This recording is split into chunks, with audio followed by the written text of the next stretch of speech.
3 2 1เอาลงเลยปล่อย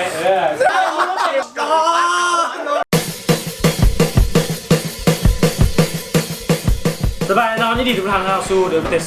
ชาแนลเราวันนี้ผมกับเดิมเตสชาเลนจ์ EP 5เนาะซึ่งวันนี้เราจะมาเล่นเกมใหม่ซึ่งเป็นการมือไม่เซน้ำก้อนเราอาจจะทนได้ดุนเท่าไหร่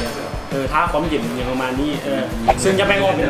3 ทีมเนาะทีม A B C เนาะแล้วก็จะเอาเงินลงมาดื่มพันเนาะทีมละ10,000 กีบแล้วก็ยังผมว่าสำหรับเนาะใครที่แพ้เนาะทีมไหนที่แพ้กินน้ำที่ว่าเอามือไปเซเนาะจอกหนึ่งกินช่วยกันอยากโกเรารอร้านแหละโอเคเนาะตอนนี้เขาก็ได้หัวหน้าทีม3 ทีมมาเนาะซึ่งเหตุการณ์แบ่งทีมกับไปที่เทียบห้อยทีมเล็กหรือไงแน่ทีมเล็กทีม A เนาะก็ใส่ไปอยู่หลังมานี่สายแท่งนะสายแท่งแม่ดูล่าก่อนมีไงแน่ทีมโป้กับจอดมีแห้งแม่เนี่ยทีมนี้หักเลยดีแล้วบ่มีมันแบบกันกู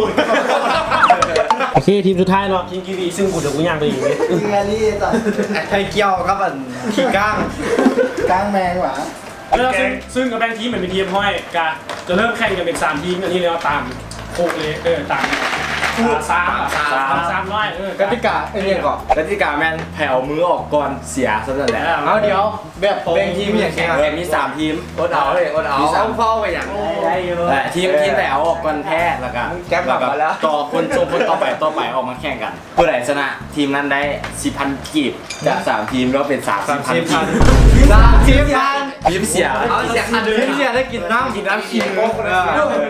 ผมก็เดี๋ยวจะเริ่มแข่งกันเลยไปเริ่มฮันแน่โอเคนะตอนนี้รอบแรกก็เริ่มเนาะซึ่งตัวแทนของทีมอันนี้ก็ส่งเต่งลงไปแล้วกันตัวแทนของทีวีส่งกูลงไปเนาะส่วนทีมของโดล่าส่งเอโป้ลงไปโอเคนะนี่ก็มีน้ำก้อนอีหลีนะก้อนอีหลีโอ้มีโมโฟกัสโอเคมาสู่พ่อมอมาพ่อมากะเกียบเด้อเราดูเขาต้องการ3 2 1เอาลงเลยปล่อยห้ามเขาเต็มแม่กูเต็มลงเลยเต็มมือต้องเต็มแล้วนะอย่าให้กันเล่นกับปล่อยเล็กกับปล่อย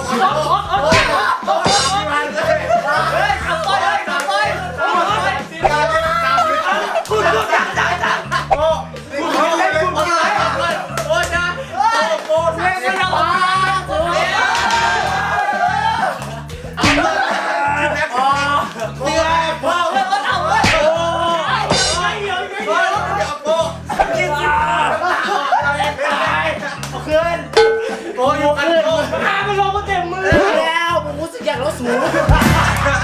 บอกกูไงโป้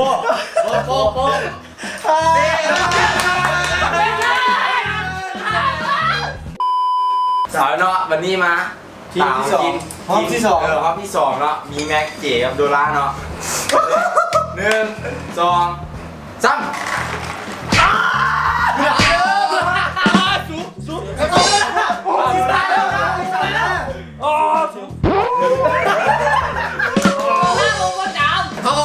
สู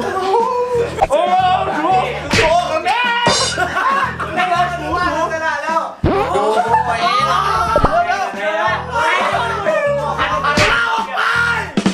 มันเสียงกูบอกไปแล้วอยู่แล้วมือนะมาได้กูเจ็บจับแม่เป็นสั่งที่นอนอีกแล้ว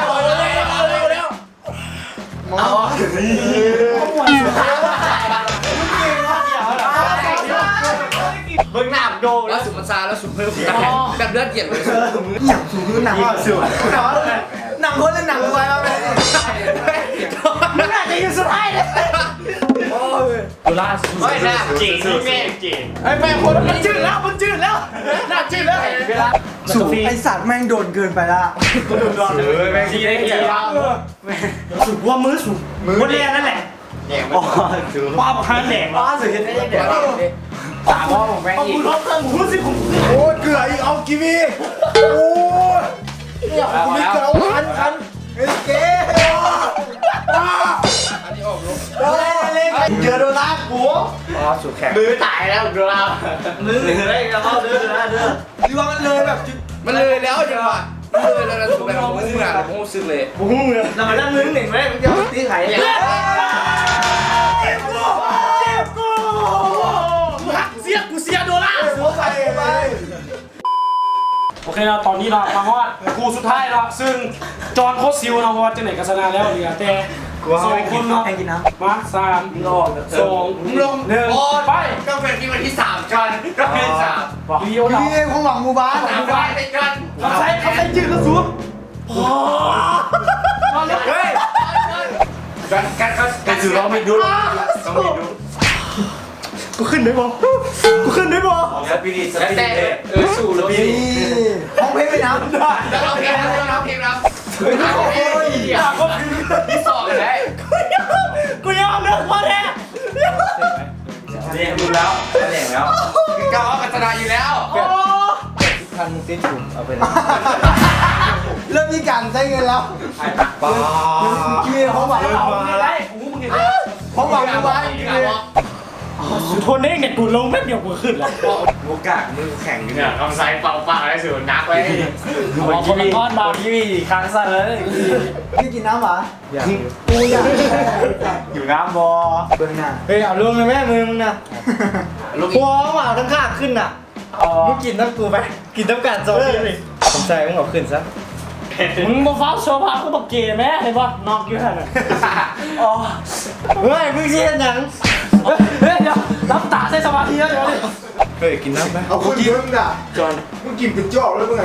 เพื่อนนี่นักจีนจะมาสือรับตาแล้ว ทำเฮ้ยลำตอนนี้เดี๋ยว อย่าที่มีเท่าไหร่นะสือ สนใจเฮ้ย มึงจะเอาขึ้นไหม มึงอะนะออกขึ้นไหม มึงแม่มึงเห็นแม่มึงยังมึงคิดเห็นกูก่อนอยู่นะมึงแม่ก่อนนี้มึงต้องอยู่น้ำกูได้เฮ้ยไปเงยกินคนละครึ่งคนละครึ่งมึงตั้งสมาธิหาเตียงว่ะ ดูโอ๊ตเล็กที่ไหนวะ กูซิ่งดีไปเลย เล่นนี่แป๊บเดียวไม่ได้ออกแล้ว สามมึงนะ กูไม่ขับรถกันละ เอาคุณรถมา พี่ ไปยวันมีอยู่ ว่ากันยกขึ้นละแม่ อย่าอย่า ไปยวัน ทีมแพ้กินน้ำนี้เลย น้ำกินมือ คิมด้วยนี่ กิน เดี๋ยวกูชิมมึง กระซุ่มมันเลยที่ได้กินก่อน ผมจะกินช่วยกัดเห็นเบิร์ดนั่นแหละ อย่าลืมเนื้อนี่เป็นน้ำปลาป่า เกลือแม่งฟูเลย แล้วจอก บอกพี่บอกปากอีกวะไปยัง จืด ออกมามั้ย มึงอยู่แต่นั้นสุด มึงหน่อยสุดมึงเจอหมดกันกล้าวัฒนะโคตรแมนเลย เบิร์ดเลยวันช็อต เชื่อตอนยังชิน วันช็อต รู้สึกเฮี้ยมจะดังดิวะผมน่าจะแล้วกู มันไม่เป็นอย่างหรอกมันมีตอน งัวนี่นะวะน้ำลงก่อนสิก็ดีมึงอะ บอกว่าข้าโรคจิตอยู่แล้วกินไปคลิป มึงยิงบ่อยก็กู เสียเริ่มโตนะก็จบกันไปแล้วเนาะสำหรับ The Unlimited Challenge เนาะค่าไผ่มากกกดไลค์กดแชร์แล้วก็อย่าลืมไปกดติดตามกด Subscribe YouTube Unlimited นะสำหรับมื้อนี้ก็จบกันแล้วเนาะเจอกัน Challenge หน้าบ๊ายบาย